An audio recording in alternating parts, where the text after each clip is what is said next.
Star Trek 57, M23, take 2.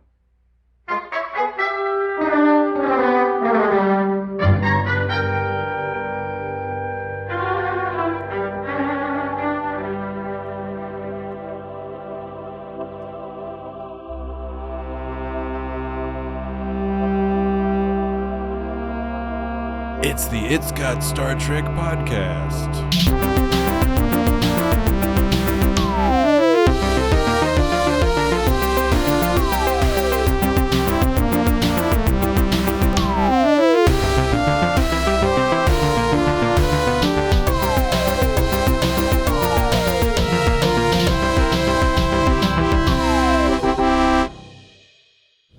What was she like? It wasn't a she. What was he like? Wasn't a he. It? It was a Caucasian razor beast. It had dark brown fur and gold eyes and huge spiny wings. And it would fly past so fast nobody could see it but me. Sounds scary. Oh, it was. Especially when he smiled. But the best thing about him was I could curl up on his furry belly, and he had the softest purr you ever heard. Put me right to sleep every night. I tell you, that razor beast was a good friend. So is Isabella. Okay, let's go ahead and start the podcast. Why? No, because I want to get started with alacrity this week. I want to get Why started. are you so serious lately? I ain't serious. Why? Why are we starting the podcast? Because we have to start the podcast, because if we don't start the podcast, Didn't we'll you never just want to finish the start podcast. it? You're like, Why? Are we ever going to start the podcast? Dan's being Well- comedically recalcitrant. I was just saying because, like, he you always know, does that. I was just doing that recently because, like, I felt like recently we were going on, our intros were longer than normal. All right. Okay. I'm into it. Let's get That's- started. Yeah, man. We're gonna start We're gonna about. get down to brass tacks. We're gonna talk about Star Trek. Okay. So, but we still have to get through all the ritualistic business at the beginning. The stardom ups. Oh, man. Okay. Hello. Hello. And, hello, and welcome to the It's Got Star Trek podcast. You should be destroyed. I thought she was going to say, Damn, "Are you dude. shitting me? You shitting Are me? you shitting You me?" shitting me? All right. Welcome to the It's Got Star Trek podcast. Hello. This is episode 200. 200. What's so funny, Jesse? Oh, man. Jesse's already giggling. All right. This is. This is. He said it funny. I didn't say it, but I'm pretty perfectly. It's episode 200. You can die along with everyone else. Okay. All right. Now we got to get moving here. So, okay. Episode 225. Totally. Oh my God. Yeah. 225. Is You're that because- cruel, uncaring creatures. episode 225 of the It's Got Star Trek podcast. Isn't that great? This is a fifth season. It is. It Fifth is. season, the next generation. Yes. Yes. You're going backwards. I mean, not backwards. You're doing it the reverse. I normally say 22nd. Star Trek: The Next Generation, season 5, episode 22. Yeah. Agreed. Agreed. Imaginary Friend. There we go. Took me a second to actually say the title Yes. of the show, of the episode. Imaginary Friend. Okay, that's what we'll be discussing Which is, I don't know. this like, week. I mean, Discussing. this is, I guess one of the examples of where the algorithm didn't necessarily pick anything terribly exciting. It was a good episode, but whoever really thinks about it, whoever thinks about this episode when they think about Yeah, Star but Trek. like, do you have your algorithm tuned for excitement? You know, no, this is no, the, it's not tuned for excitement. You know That's what? true. What episode comes after this episode? 23. I bored. Oh, Oh, Whoa. wow. Hey. Hey. That's interesting. I should have known that. All right. Quick recap. No, for- my algorithm does not account for excitement, but it's just like, it's just interesting. It's like, would we have ever chosen to do this episode on our own? Well, eventually. But, Well, yeah. I mean, like, how many years would it have, like, podcasting? I don't know. I mean, it's one of those. It's not a bad It's a episode. middling episode. Yeah, it's middling. But it's a memorable episode, I would say. The fifth season has a lot of memorable episodes. I was going to say, just as a quick recap, since we referenced the algorithm, Dan, for those not in the know, Dan has in the know. written, Not in the know. composed, created, crafted, whatever the most appropriate term is. He's crafted Coded. a digital algorithm which ingests Digital algorithm. the content from the previous week's episode of It's Got Star Trek. So in this case, it ingested our conversation discussing Star Trek Deep Space Nine's Yes. The Visitor, Yes. a significantly more appreciated and depressing show episode than this one. Agreed. Dan's algorithm slurps up the previous week's show Slurps. and then produces a list based off of some relational calculation that he makes, which Is that so? he keeps very secret and private to himself. And this week, it provided imaginary friend. So that's why Yes. we're discussing it, and that's what what Dan is referencing. So somehow our conversation last week about the visitor led us to imaginary friends. yeah, and we can't. We've fallen down the hole before. You've fallen down that hole. We've fallen down. That's isn't that a phrase of some sort? We've fallen down the hole before of trying to determine trying to reverse engineer why the algorithm may have picked a particular episode. Yeah. No one will know. It's mind-boggling. And we cannot Mind-boggling. guess. It'll Normally, be our secret. the algorithm picks Deep Space Nine's past tense Yeah, episodes 1 Part or two. 2. I think this usually it's part 2. I think this Yeah. last week on the list, part 2 and part 1. Yeah, that both was parts are on wild. the list. Yeah. So, well, I think it doesn't usually get part 1 there. Pretty wild. Pretty weird, wild. wild stuff, Yeah, indeed. as someone This is very strange. used to say. Okay. Something's fishy. All right. Okay, let's do it. Not much else to discuss before we get into the There's no news into the main meat of the show. No real news em ups. We've got letter em ups. we've got a good second break fun em up. Which is I've gathered I together can't wait. a list of imaginary friends in fiction. So Jesus fucking Christ. All right.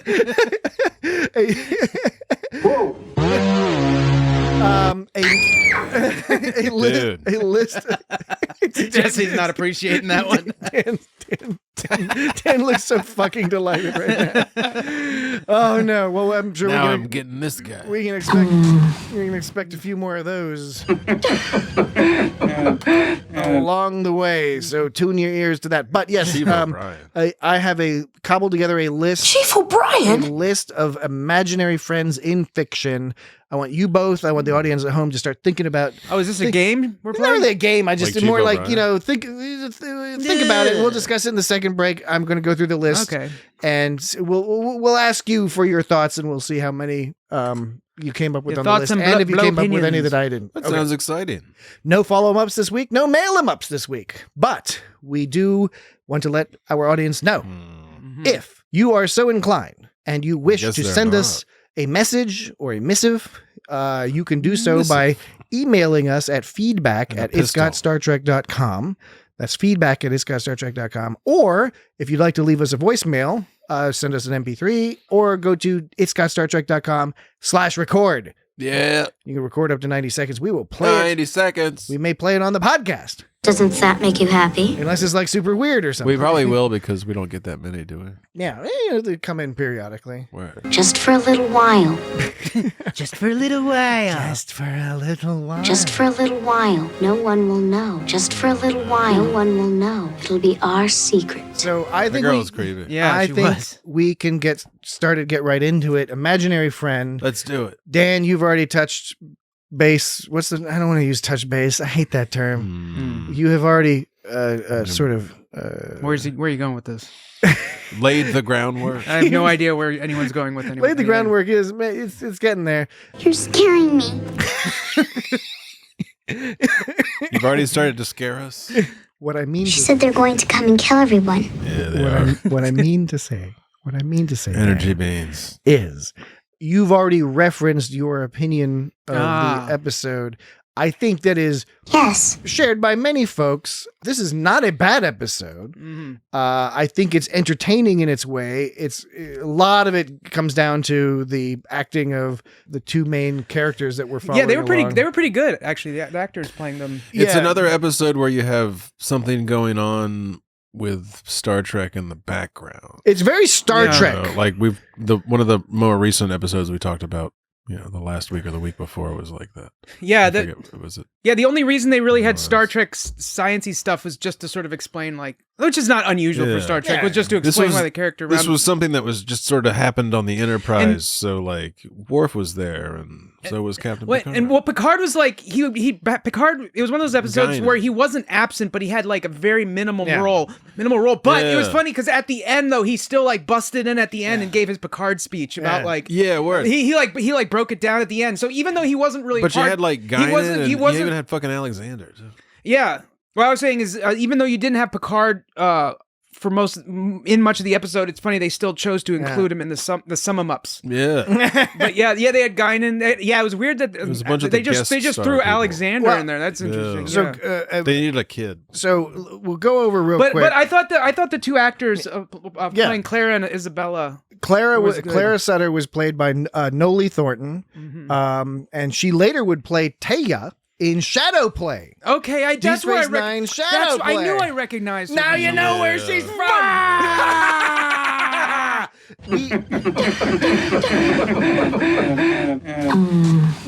We just piece of shit. All right, so we discussed Shadow Play in episode 170 of the It's Got Star Trek podcast. Holograms. And that's the hologram. That's one of my favorite ones. That's Hologram.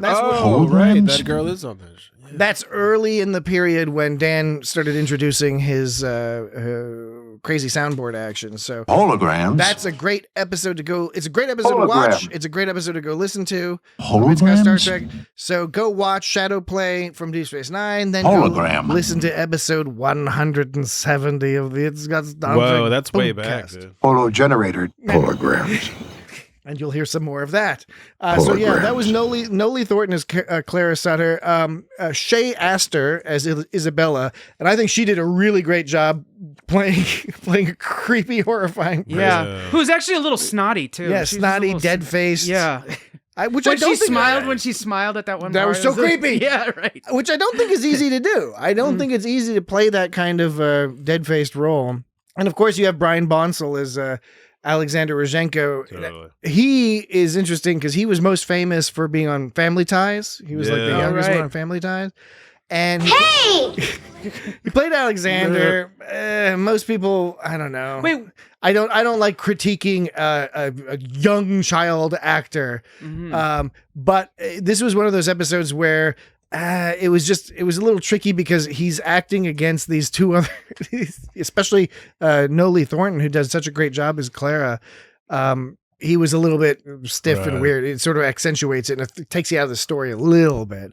But still, it was cool to see him, and I like the inclusion of Alexander. Brian Bonsall, of course, has had some issues. He was arrested for abusing his girlfriend. What, the Alexander actor? Yeah, I mean, as an adult, not contemporaneous to this episode. No. He was also arrested at one point for trying to like beat his friend with a bar stool or something like that. Whoa, that's fucked up. You're making all sorts of computer. Brian Barstool Bonsall. I'll turn the volume down. What's going on over there? I'll turn the volume down. I didn't Brian know. Are you searching for something? Well, for some reason, I had in my head that Shane Sweet, who played Seven on Married with Children, and apparently was on Battlestar Galactica's spin-off series Caprica. Oh, Caprica's great. I thought he was played in it. Wasn't there like 10 people who played Alexander? Yeah, I don't think he did. I don't think he did play Alexander. There are different people. But for some reason, I had in my head that he did. I don't know why. But Brian Bonsall played Alexander for a bunch of these young Alexander when he was really quite young. But anyway, we'll get to that. Frowning tigers aren't so scary. Little teeny. We'll get to all that. It is held up by the acting of these of these two young So he was women.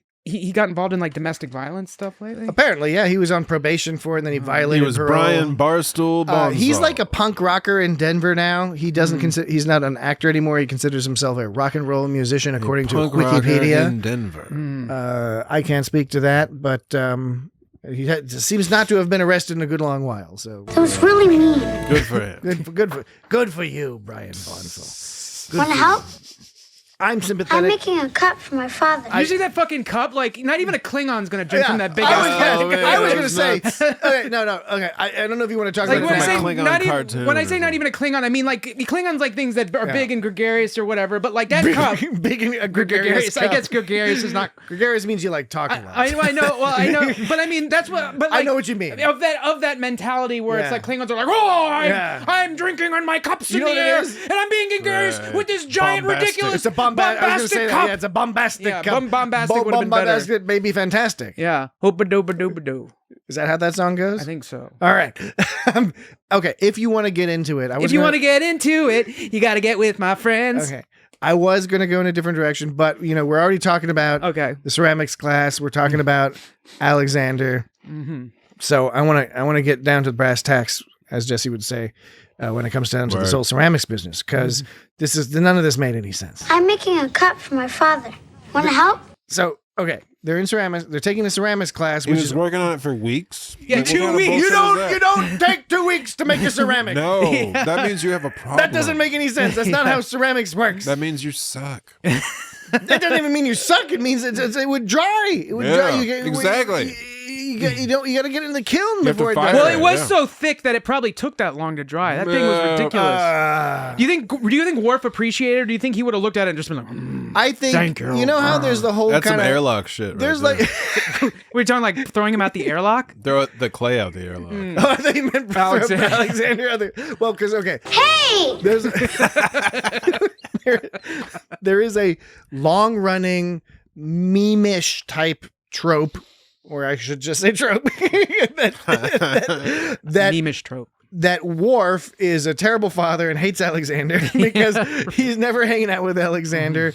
That was really mean. He's always disappointed in him. He doesn't know how to deal with him, and that continues on into Deep Space Nine. And then Right. Alexander becomes like gives us good, like, because at first it's like, oh, he's just a kid. He's like trying to get along in this world. He's confused. But then as he becomes a teenager in DS9, he grows into his sort of worthlessness. yeah, he does. Because in DS9 he's legitimately like, okay, now he sucks. Yeah. Yeah, I mean, because he was just on the. It seemed like he was just on the Enterprise for a little bit, Yeah. and then he just went back to like Ukraine or whatever. Yeah. and like, to the Rozhenko. and then he shows up later, like when Worf is on. And like, Deep Space And Nine. he's actually I mean, his mother was And he's like a murdered. shitty- I mean, yeah. he's had an unfortunate upbringing. yeah, that's true. I was going to say, so is Brian Bonsall. I'm sympathetic to anybody who is a child actor in the 80s, especially a little child.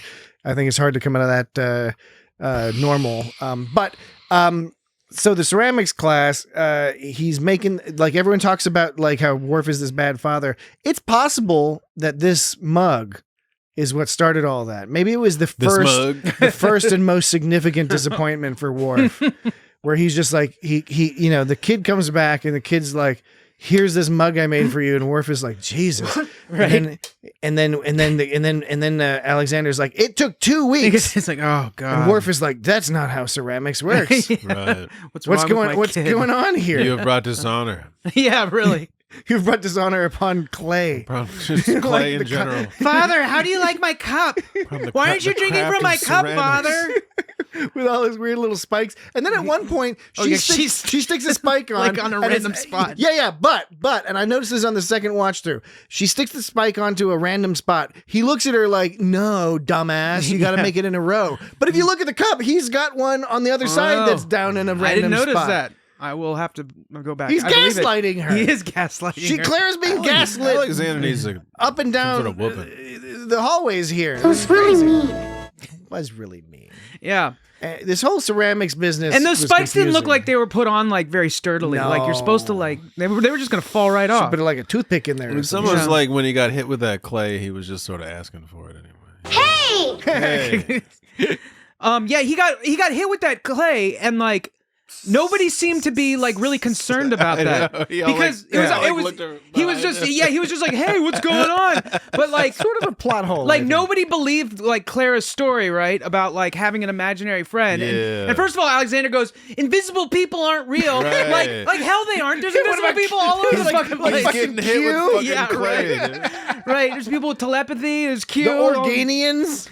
He's got to have read about the Organians. So there's that, but then when the clay comes out of nowhere, because there's nobody in that direction, nobody seems to say like, hey, you know what? You're right, Clara. There was nobody from that direction. Maybe you're right about this Isabella thing. Who threw the fucking clay at Alexander? Exactly. They never expounded upon that. They never went further with that. I know. Mm-hmm. It was a funny visual gag, though. I thought this was the Enterprise. Well, that's more the like thing not much of a prize. Yes, for real. Outer prize. One thing I was thinking about is that, we haven't really, on this podcast, we haven't been paying attention to star dates as much. We used to pay attention to star dates more. It's just kind of silly. It is. I used to write them down all the time in my notes, and I kind of stopped at some point. Well, I think it's because you write started them doing down the when audio. they sound extra silly. You started doing the audio stuff, which is probably taking your time and attention away. Yeah, but I still take notes, and like writing the star date is pretty simple. Do you think Jesse should be tasked with writing the star date down? Yeah, Jesse, you're on star date duty. I write them down in my TAS notes when we do TAS because it seems to be more prominent. What are you talking about? They're more prominent in TAS. It's like in almost every episode of Star Trek. Yeah, but it's the way it like is presented. You notice it more. All right. It's less like background. All right. Mhm. Okay. It's just in my opinion. So but you didn't write it down this time? No. I It's not a did. TAS. just eating some cookies. That's the ASMR. I didn't take any notes. Yeah, we were discussing before recording that maybe we should start putting out some ASMR content, some It's Got Star Trek ASMR content. It's not a cookie. It's With a, some it's racy- a Belgian maybe some- waffle butter crisp. Maybe some sexy, racy material. Sexy, Sexy, racy. sexy, No, not sexy. racy, racist material. No, God, get the fuck out of here. I'm just okay. Sabotage. Right, that's right. Okay, all right, okay. Holograms? This star date, Holograms. this star date was 45852.1. No, 445. How would Picard say it? That's absurd. Star date 45852.1, Thank you. which is equivalent to 2368. Okay. I'm just trying to. We should do that. We should do that more to help orient ourselves. Yeah, I 'Cause agree. We bounce around the whole Star Trek timescape, and Well, it's nice to know all like the what that quadrants. means in like whatever regular time. it's good to translate. Memory Yeah. Alpha is a good. I think that's good a- I think resource that's a for good that. The mission. Gregorian, whatever you want to call it. Yeah. Mm-hmm. All right. All right. European time. Did you guys ever have an imaginary friend? Not really. No, not that I can remember. You didn't have an imaginary. I friend, mean, Dan? maybe I don't know. I don't remember. I mean, it's not like I might have like ran around and talked to somebody who wasn't there, but like it's not like I ever thought. But I wasn't friends with that motherfucker. I was. It always seemed like it was just something you saw on TV, but it was never like I never I never had the need for one. I would like I might have like to finish my sentence. I might have like said stuff to someone who wasn't there as a kid and played pretend, but it's never like I thought like I had this buddy that was hanging around with me. Right. I was just I like, didn't- I was I just didn't saying have that it was either. on the same line as like playing with like Ninja Turtles or something. You're just like making up a fun scenario. You're Right, playing. It's like more like right. playing than it is like a friend. But, You know, playing with what? playing with your friends. Playing friends. No. You. What'd you say? I said it's more like playing than it is like having a But friend. you referenced what were you playing with? Like Ninja Turtles. I thought we were going to get away with. But I rude, thought we were going to man. get through this episode without a Ninja Turtles reference, but we didn't. No. But rude. Red alert! Red alert! Dismissed. Dismissed. Agreed. Yes. Yeah, imaginary friends. I also never had an imaginary friend in the concept that Guinan had a Tarkasian razor beast. I really. So Whoopi Goldberg was the standout for this episode. To me, I don't know. Yeah. I always love Whoopi Goldberg as Guinan. She's always great, and she's had episodes where her role was much more significant to the plot and much more meaty. But I don't know. There was something about the way she performed this specifically this conversation with Clara in the bar. How sweet she was to let her in. How not condescending she was compared to our good counselor Troy.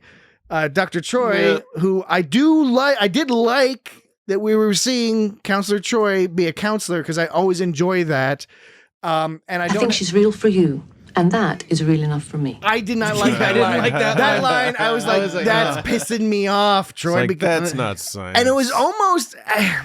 I don't think they intended to do this, but because they have a scenario where Troy has to deal with this young girl who has an imaginary friend, and Guinan has to go through the exact same... Like, they both have to interact with this girl on the topic of the imaginary friend. You cannot help but to compare their different approaches. Right. And Let's look under the bed. Guinan's approach... We'll make sure Isabella isn't anywhere around, okay? Do you see anybody?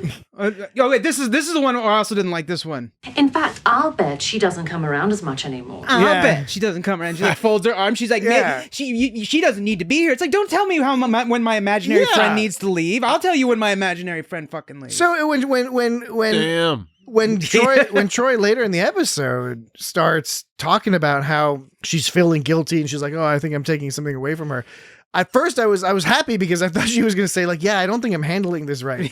But that's not really what she was saying. She was saying like, I'm so good that she's going to forget her imaginary friend. Yeah, right. That's making me feel a little guilty that I'm so fucking good that I'm erasing this imaginary friend from this young girl's mind. And it makes it twice as bad because she's not only is she not that good, she's the opposite. She's like you said, she's condescending. Yeah. And she thinks she's all proud of herself. Like when she goes like, that's real enough for me. Which is this line. Oh my God. We're gonna do some. I'm gonna do some SMR. Dan is clicking on it. I think she's real for you. That is real enough for me. When she says that, she smiles afterward, like she's so proud of herself because she thinks she's doing this really great job. And like you said, like she feels guilty because she did this great job and she's afraid it's gonna work too well. Yeah. But she doesn't realize she's being totally condescending and kind of shitty. She really was. I like Starfleet. Because when Clara went into the bar, Guinan, instead of being like... I thought you were about to tell a joke. It sounded like a joke. When Clara went into the bar... no, Guinan could have all been like, sit her down. Get the fuck out! She could have been like, you're no kids. She could have been like, you're in big trouble. Kids aren't supposed to be here. I'm gonna call a counselor on you. But obviously, instead, what she did, she like turned it around and was like, you'll be my guest. We'll hang out. We'll chit chat for a while. And then what I think happened off camera is what was implied is that while she was talking to Clara and like getting to know her, she secretly like summoned Troy. I think that's what happened because Troy shows up, right? Oh, you know what? I didn't even think about that. But so that makes sense. So I think like Guinan, instead of being like, sit here while Troy comes, she was like, instead was like, well, I'm going to secretly call Troy to get her to, take her to a better place. But in the meantime, wait. Well, Guinan doesn't want to go to the brig for like. You can die along with everyone else. Dan, were you implying that Troy was going to murder Clara, take her to a better place? No. She'll be happy she can run around with all sorts of other little girls up in heaven. So instead of making it very obvious that she was like trying to like escort her out of there, she did it in this covert, secret way where Clara was like none the wiser that Troy was being called because like Guinan used that opportunity to get to know her. It was just really smooth and it was pretty neat. Smooth like X-Lax. Mm-hmm. Like X-Lax? Yeah, there's like smooth move X-Lax. That Patrick's saying that because he has nothing to say to what I said. No, I was adjusting my chair and it went all goofy, and I felt, So that means I had to like interrupt everybody to distract them from the fact that my chair is going goofy. The way. Even though nobody would have noticed it anyways. People would notice. People notice a lot more on podcasts than you might think. It sounded like his chair got all goofy. Yeah, they were like, oh, his voice went like this, and then it went down like this. Oh, guys, oh no, I'm all down here, guys. Oh, what are we gonna do? I'm gonna. Oh no. Oh no. My chair's all messed up. My chair messed up, and instead of silently moving on, I'm just gonna derail the whole thing. Oh no. Okay. Oh, hold on. I could have just like pretended it didn't happen and no one would have noticed and we would have had a normal conversation, but instead I had to chime in with something irrelevant. I could have been a contender. Okay. All right. Hold on. Let me turn this off. Okay. All right. You don't care about me. All right. Okay. But there was some confusion I felt with this whole imaginary versus real thing. Yeah. It was confusing. Like with Guinan, she goes, "You're not like the other grown-ups." Claire goes, "They don't think Isabella's real." And then Guinan's like, "Well, most grown-ups have a hard time with things they can't see." It's like, okay, so far so good. And then Guinan's like, "Their heads can get so full that they forget about the things that are important to you and me, like imaginary friends." right there, Guinan admitting that she, like, is telling her that Clara goes, you don't think she's real. And Guinan's like, oh, well, I have an imaginary friend too. So she never at any point actually agrees with Clara that they're real. No, she's respecting her. She's respecting her. Yes, she's by being honest with her own opinion, but not treating her like shit. Yes, and that is good. But like the point is like, Clara keeps talking about she's real. Nobody believes she's real. Yes. And neither Guinan nor Troy ever admit that she's real. But you're right. They're expressing their opinion honestly and truthfully and saying there's a difference between saying like, I respect your viewpoint and you are right. Yeah. Because like, it's kind of like when you say like, I'm sorry you feel that way. Yes. Like that's not a real apology. Yes, it's like, absolutely. obviously you're angry and I'm going to say something to tell you that I hope you're not, I don't like the fact that you're angry, but it's not an admission of like, I did anything wrong. The way that's similar to that is just like she's saying, I believe that you believe it. You know, that's kind of what she's saying, you know, and yes, she's showing respect about it, but it's just so interesting. There's this whole confusion between, because of it, obviously Clara knows the difference between imaginary and real, you know, but there's this whole, like, they keep interchanging the whole real imaginary thing back and forth. And at one point in the episode, actually at the very end, the beginning of the episode, with wait, you're saying the end or the beginning? I'm sorry, the beginning of the episode. Beginning of the episode. When Troy and Claire are talking, and Troy's like, you know, you can draw me a picture, and she was, you said that like Charles Trip Tucker. You can draw me a picture. DePaul, you can draw me a picture. You can draw me. Captain. Where would I stay? Oh, she goes, maybe you could draw me a picture. Okay, and that's when Clara goes, when Clara goes like, why don't you fuck off? She goes, I don't think she's real. Right? So Clara right there says, you don't think she's real. But at the very end, Clara says, she's real now. She says that. Yeah. I don't think she's real. She's real now. I don't think she's real. She's real now. I don't think she's real. She's real now. I don't think she's real. She's real now. It's a fade. Oh, I gotta get that sound. She is recognizing the distinction between her imaginary friend that she used to have versus this new manifestation. And I think but when Isabel first shows up, she's confused by it. And she's trying to assert to them at the end, she's saying like, no, now she's real. Yeah, well, you know. But at the beginning, she straight up says, I don't think she's real. Being like, you don't think she's real. You don't think she's real. I think I know she's real. No, she begins the episode by saying she's real, and then she ends it by saying she's real now. I wouldn't necessarily take it that way. I would say like, you don't think she's real, but she might still be questioning what her thinking is. By the end, she's found the confidence to assert the reality of this alien entity. She would at the beginning. Then she's asserting that it's some kind of like. She's like, it's imaginary, but it's real. I don't know. Imaginary. Wookie. It's some kind of like purgatory. Okay, I think it's time for a break. I'm sorry. It's time for a break. Wait, at the beginning, she's in some kind of purgatory between real and imaginary, where she's saying, you don't believe it's real. I think it's real, but not really real. All right. So not really. Dan's real. just described something horrifying, like a horrifying mental purgatory for this young woman. Chief O'Brien. We do need to take a break. When we return from the break, we will continue this conversation about Star Trek TNG's 5th season episode, Imaginary Got some Friend. kind of fun-em-ups. Be right back.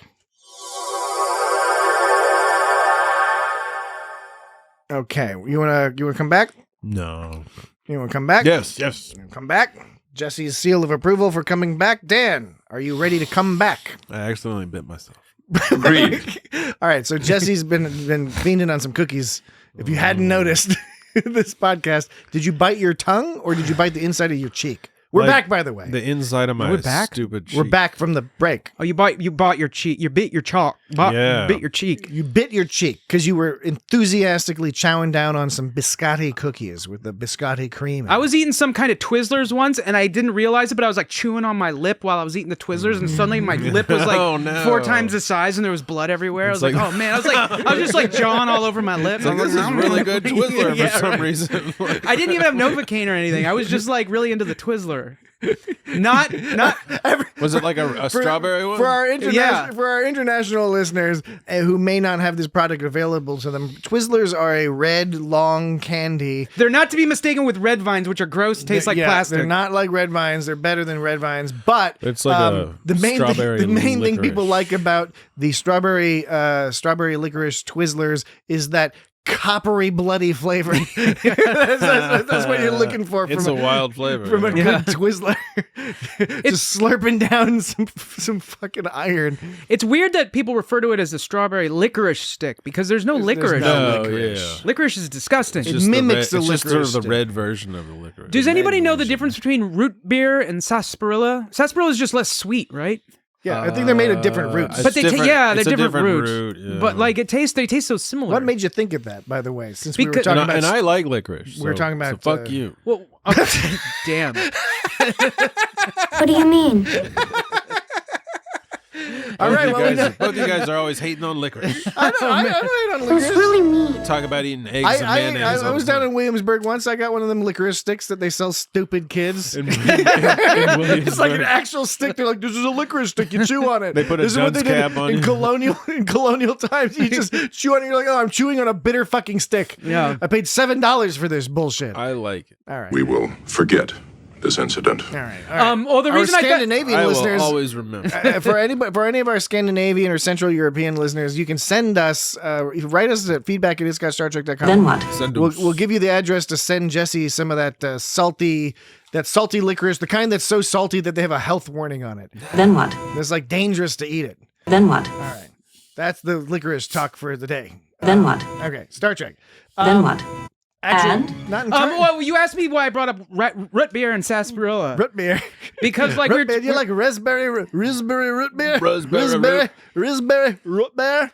It's because we were talking about licorice and calling Twizzlers strawberry Twizzlers strawberry licorice sticks, and I was like, well, there's no licorice in strawberry strawberry Twizzlers, so why do they call it licorice? And that made me think of the supermarket, which made me think of the soda aisle where I buy this product where they sell root beer and they sell sarsaparilla. Sarsaparilla. And I was thinking about like, well, that's interesting. What about birch beer? And you were talking about how like sarsaparilla and root beer were different plants. I was just thinking about the different names for things and what they call things when they aren't really those things, like licorice sticks that don't have licorice, and how then it made me think of like, well, Twizzlers strawberry and licorice are two totally different things, but they're called the same thing. But then I was thinking sarsaparilla and root beer are two differently called things that taste very similar. Sir, this is a Star Trek podcast. What are you talking about? This is very strange. Okay. Let's get to our Fun 'em Up, second break Fun 'em Up. Red alert! This is a classic red alert. Red alert! It is a good one. Riker's good. Riker's a small part in this episode, but all the Riker in this episode is all good. All good Riker. It's all the good stuff. Okay, so Any ideas? I've pulled together a list of some prominent imaginary friends, imaginary characters from fiction. Remarkable. And so before I go through the list, I thought, Dan, Jesse, you could toss out a couple of thoughts. Can you Some what? Some thoughts? Thoughts? Some thoughts. So you said like thoughts? No, you're thinking I'm saying THOTS, thoughts, but I'm not. I'm saying THOUGHTS. Thoughts. I have to admit, I've been more popular with women since I stopped asking He does say them. popular. Is that funny? I'm like, one more time. I have to admit, I've been more popular with women since I stopped asking them to do that. And for those who are slightly confused, that was not from this episode of Star Trek The Next Generation. That was from last week's episode, The Visitor from Deep Space Nine. Your self-control. Your self-control. Isn't that a weird self? And Your self-control. that was from Voyager's Random Thoughts, which we talked about a few Your weeks- self-control. He's saying weeks back. self all weird. Your self-control. Yeah. Your self-control. There are various Vulcan techniques which could help you increase your self-control. All right. And again, you've done that before, and again, I have to make the joke that Dan has not availed himself of any of these Vulcan techniques Of self-control. of self-control. Self-control. Because you're currently not demonstrating any of it. Love is the answer. Okay. Imaginary Okay. friends in fiction. Can you guys think of any imaginary friends? You will on the list. These are all recognizable. You will know the vast majority Mr. of these. Snuffleupagus. That's right. That's on the list. Ah. That is on the list. Mr. Snuffleupagus from Sesame Street. What about Grimace? Grimace? No, No, Grimace is real. Mr. Snuffleupagus. Grimace is real, This baby. guy. Mr. Snuffleupagus was an imaginary friend of Big Bird's imaginary friend until 1986, when a human on the show imagined him into reality somehow. That's fucked up. Because I think they were trying to I think it just Not became a group hallucination. There's something in the water in Sesame Street. like that dancing thing and the French dancing. The craze. dancing baby at the beginning of the where internet. everyone danced so hard they died. They danced for like 36 hours and dropped dead. Is that the song? The Dancing Fever of like 1518? Is that the song? And we danced like a wave in the ocean. We danced. That's dun, what dun. that song is that based song's- on. The dancing is. Is that how that song goes? Agreed. All right. No. Like Think of- Saint Vitus dance or something. Yes, the Saint Vitus dance. And we danced like a and we danced like a and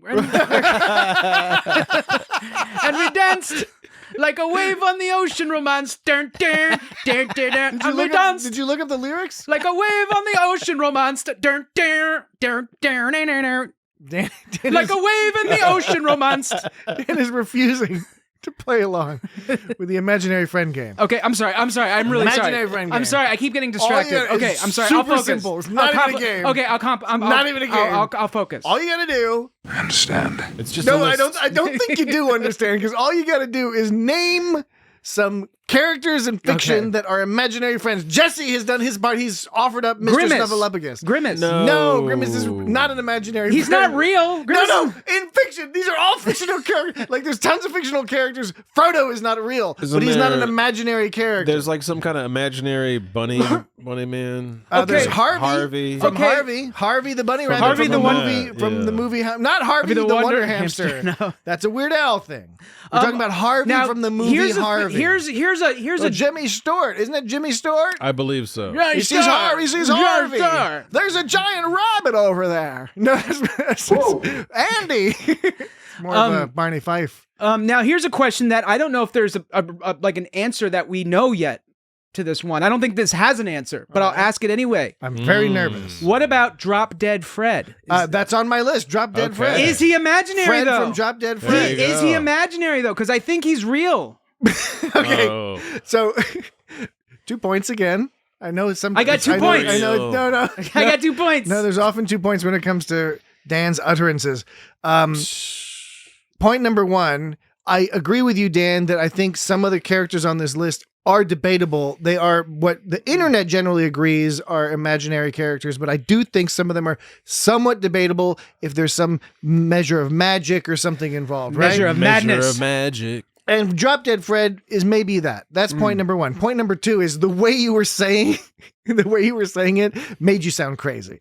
What did I say? When you were saying We don't know if there's an answer to this or yeah, not. it did come across. It was a little sketchy. I was a don't little nuts. appreciate the way you casually throw around the term crazy. I don't mean crazy in the clinical sense. I'm not suggesting that you have In the biblical sense, a mental disorder. He's not able to do diagnoses. No, I'm as not such. diagnosed. I do not have the qualifications nor the motivation to provide a clinical diagnosis. I just think you're nuts. it's still questionable though. Even though you don't mean it that way, you're You got still something going on. using I mean it it colloquially. Anyway, But Drop Dead Fred as was we on know, the list. as we know, just because you're using it colloquially doesn't make it colloquially. What was it? What's the thing that? Cochlear implant. That's in your ear. That's in your ears. What's the thing that the cock sleeve? Cock sleeve. He's pointing at he's pointing at his throat. just as we know, if you use something colloquially, does not mean it's acceptable. 100%. Absolutely, I agree. Well, who is with you. Harvey the Who? Harvey the Who? Harvey the rabbit in the movie Harvey. It is clearly a bunny rabbit. Yes. Okay, I get you. Cleverly played. It appears to be an energy vortex. There's Energy another, vortex. There's another imaginary rabbit. Can you think of the other imaginary Not Brer Rabbit. No, Not Bugs Brer Bunny. Rabbit. Not No. Roger Rabbit. Not Daffy Duck, who's a duck, not a rabbit. Why can't I do it? Please, Eddie. Please, Eddie. Man, is it dry in here? Are my lips all... I can moisten those lips up for you. Oh no. Please. Anyway, no, not Roger Rabbit. I'll give it to you. Frank the Bunny from Donnie Darko. Oh, okay. Then he's sort of based on the Harvey guy. Yeah. It is clearly a bunny rabbit. Another rabbit reference is more contemporaneous, it's more contemporary. Contemporary. It's a more contemporary. I like the rotisserie chicken. Yeah. I like the rotisserie chicken with French fries, please. Goes around and around. Can I have the all day rotisserie? long? Can I Super have? Mario Can I burgers. have the? It's the rotisserie chicken's what they call a lost leader at the store. They sell it under cost to get people in the store. Can I have a rotisserie chicken? It's juicy. With French fries. It's like $4. Don't get French fries at the grocery store. Don't get French fries. Can I get rotisserie chicken with French fries? Unless you you frozen go to and you cook them. you go to the restaurant. You go to the restaurant, get it. What's another imaginary friend? We've just moved the nonsense from the front of the show to the middle of the show. You realize this, right? Yes. It's just ongoing. Yeah. All right. Another one I was going to say the more contemporary reference also related to a rabbit is Hitler in Jojo Rabbit. Oh, shit. The little boy. It is clearly a bunny rabbit. Has Hitler as an imaginary friend. Yeah, that movie's wild. Can you think of some other ones? What are some other ones? Other prominent ones? Imaginary movies, friend, imaginary TV shows, friend, comics. Imaginary friend. How about friend. There's Tyler Durden from Fight Club? Oh. No, that's questionable. That's an imaginary friend. I don't think that's questionable. I think that's just very good. Or it's a different version of himself. It's an He's still looking at he still sees somebody. He's witnessing somebody. I think Tyler Durden from Fight Club is a good one. I'll buy it. How about Bing Bong from Inside Out? You all seen Inside Out? You probably haven't seen Inside Out. Yeah, I saw Inside Out, but Inside's great. Bing Bong's the elephant guy. Okay, Bing Bong's the most depressing part of the whole fucking movie. I only saw it once, and it was really good, but I just don't remember. Yeah, Bing Bong's a good one. What about Wilson from Castaway? Wilson! No, he was actually objectified as a ball. He was a real thing. So you don't count that as an imaginary person if Tom Hanks's character imbued that. Well, it doesn't have to be Tom Hanks, but the difference. I mean, I said Tom Hanks's character. The difference is everyone else is made up in your mind. This is at least made up in your mind, a personality attributed to an object. So it's a little bit more real. I don't think your argument lacks merit, but I choose not to subscribe to it. Well, that's fucked up. I choose to subscribe to the imagination is still playing the primary role in animating the character, the personality of the imaginary person. That was really mean. No, I'm not trying to be mean. I think I would have no problem with somebody supporting your position. Then what? It's a valid position, and I think there's some evidence, some argument you could make towards that. But to my mind, I think if you're using your imagination, it's an imaginary friend. And? All right. We'll finish up with this one. Then what? Hobbes from Calvin and Hobbes. I think that's the best one. Hobbes is a good one. That's true. Of course, you could argue, no, he's not imaginary. He's real. How many No, people? you can't argue. No, he's real when the parents aren't looking. How many people on that list? Well, I guess Hobbes is like the stuffed tiger is real. So Hobbes is like more real than like Isabella was before. That's a Wilson argument. Wilson! Yeah, it's a Wilson argument. So Isabella was not originally the alien, but like Isabella, the alien entity must have sensed. They didn't really talk about that much. How like it went through her brain. Like it went through her brain. I dug the scene. I thought it was very well directed. How the little alien creature was floating around. First of all, it made me think of Lower Decks because Lower Decks has they did that one. They did the gag with the little energy creature floating in, except in this case, Mariner saw it and grabs it, and forces it to make stuff for her. I thought that was really well done, where it was exploring the ship and trying to see which type of person should I get into, I guess, get connected to. So, and it showed us some funny things because we get to see some funny sort of banal conversations. And then there's that whole scene with Crusher and Ogawa, Nurse Ogawa. Yeah, that was hilarious. And it's funny because we just don't see that kind of conversation between them, but we know they're no problem. They're close friends and professional. You know, they have a good professional relationship.